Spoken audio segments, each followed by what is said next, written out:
June 1944. The Pacific burns. American forces storm the beaches of Saipan, and within weeks, the island falls. When the telegram reaches Tokyo, it carries only one line: Saipan has fallen. Inside the Imperial Headquarters, the air turns to glass. No one moves. No one speaks. The silence lasts so long that even the sound of the clock feels intrusive. And in that silence, the Japanese High Command realizes something that changes everything. Not just for the empire, but for the world. The first reaction isn't rage. It isn't shouting or disbelief. It's silence. One general quietly stands, bows his head, and walks out. Without permission, without a word. Another, his hands trembling, breaks military protocol entirely. The third just stares at the telegram, his face drained of color. Because deep down, they all know what this means. Japan's fate has been sealed. July 9, 1944. Tokyo. Morning light filters weakly through the paper windows of the Imperial General Headquarters.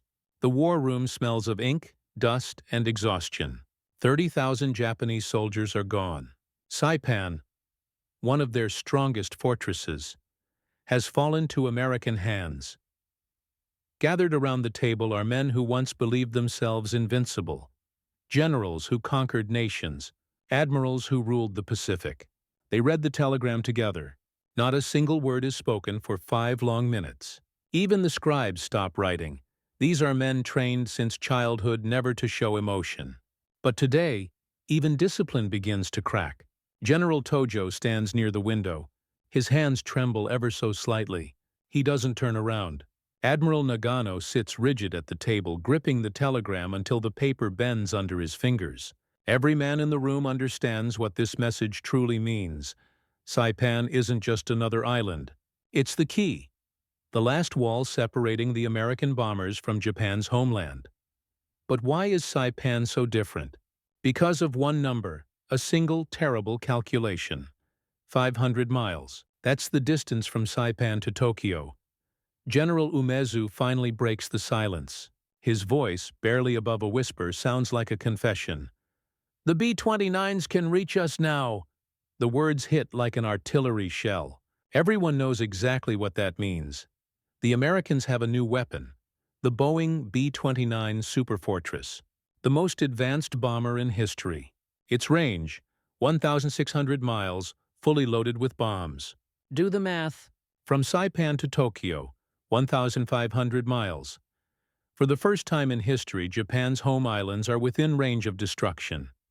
Admiral Toyota lowers his gaze. "Our children," he begins, then stops. He can't finish the sentence. These are men who ordered thousands to die without blinking. But now, it's their own families who are in danger, their own cities, their own children. What they don't yet know is that Washington has already made its decision. The bombing campaign is coming, and it will begin from Saipan. But before that truth reaches them, discipline breaks.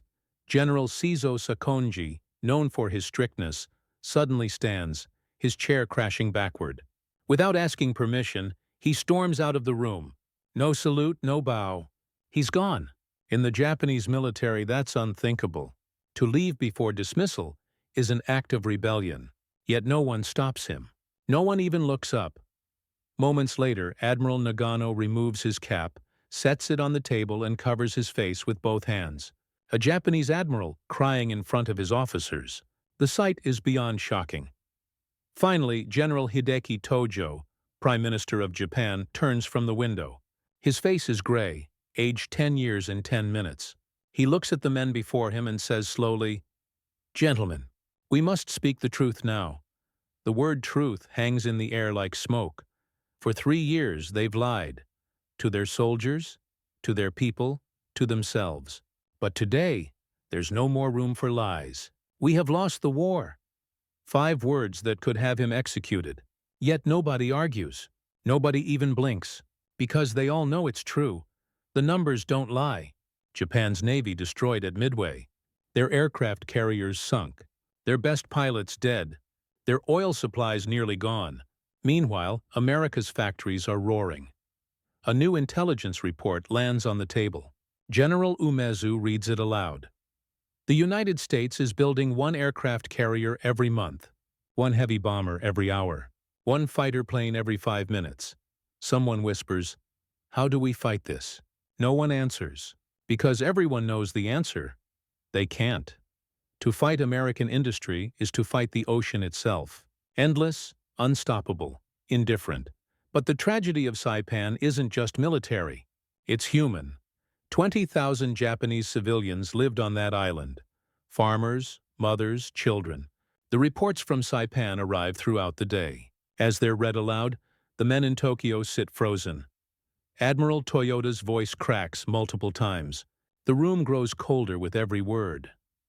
During the final days of battle, hundreds of Japanese families fled to the island's northern cliffs. With the American forces closing in, they made an unthinkable choice. They jumped. Entire families, fathers, mothers, children, hand in hand, leaping into the sea, choosing death over capture. Why? Because propaganda told them the Americans were monsters. That capture meant torture, humiliation, worse than death. Now those lies come crashing down on the men who created them. The same propaganda that fueled Japan's war effort has turned its people into victims of their own fear. General Anami tries to speak, but his voice breaks. If this happens on Saipan, he doesn't need to finish. Everyone knows what he means. Saipan had 20,000 civilians. Japan has 70 million. If the Americans invade the homeland and the people believe death is better than surrender, the result would be unthinkable. Tojo straightens his uniform. His voice is firm now. The Emperor must know. We must tell him the truth. For years, they've shielded Emperor Hirohito from bad news. They told him of victories, minimized defeats, fabricated hope. But Saipan cannot be minimized. It's the crack that splits the empire in two. Yet there's a deadly risk. To suggest surrender, even to imply it, is treason.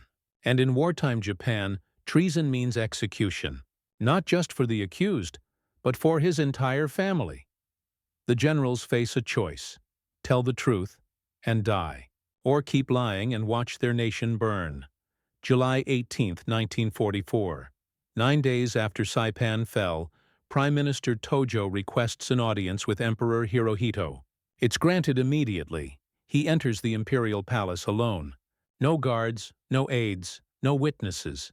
Just Tojo and the emperor. What they said in that room remains a mystery. There are no records, no transcripts, only silence. 2 hours later, Tojo emerges, his expression unreadable. He says nothing to the officers waiting outside. The next morning, an announcement shakes the entire empire. Prime Minister Tojo resigns. After 3 years of leading Japan's war effort, after conquering half of Asia, after declaring victory after victory, he steps down. General Koiso takes his place. But everyone knows the truth. Japan is looking for a way out, a way to end the war without calling it surrender. But America will accept nothing less than unconditional surrender. And the bombing, the nightmare the generals predicted, is about to begin. November 24, 1944. 4 months after Saipan's fall. Tokyo wakes to the sound of sirens. The first American B-29 superfortresses appear over the city, 111 of them, flying directly from Saipan. Just as Tojo feared, just as Umezu calculated, the prophecy is fulfilled. Bombs rain down on Tokyo. Factories erupt in flame. Entire districts vanish beneath waves of fire. Over the next 9 months, hundreds of raids follow. Tokyo, Osaka, Nagoya, Kobe. Every major city burns. On one terrible night in March 1945, Tokyo itself becomes a sea of fire. 100,000 civilians die in a single night, more than in any bombing in human history. All of it launched from Saipan. The island that Japan once called a fortress now serves as the launching ground of its destruction. By August 1945, Japan is ashes. Then come the atomic bombs, Hiroshima, Nagasaki. And finally, Emperor Hirohito does what no general dared to do. He speaks to his people, the first time a Japanese emperor has ever spoken on radio. His voice trembles as he says, "We must endure the unendurable and surrender." The war that began at Pearl Harbor, that consumed the Pacific and cost millions of lives, ends where Japan's leaders always knew it would. It ends the moment they read that telegram in July 1944. The moment silence filled the Imperial Headquarters. The moment they realized the truth. We have lost the war. Saipan was more than an island. It was the mirror that forced Japan's military elite to see their own defeat, their own limits, their own lies. It revealed three terrifying truths. The homeland was now within bombing range. Japan could never outproduce America. The code of Bushido, the refusal to surrender, would destroy their people from within. Those truths shattered the empire long before the bombs fell. Because sometimes, the most powerful weapon isn't a bomb or a bullet. It's a single moment of silence. The kind of silence that filled that Tokyo room on a summer morning in 1944, when proud men finally faced the truth they had feared for years. And that was the day Japan realized the war was already lost.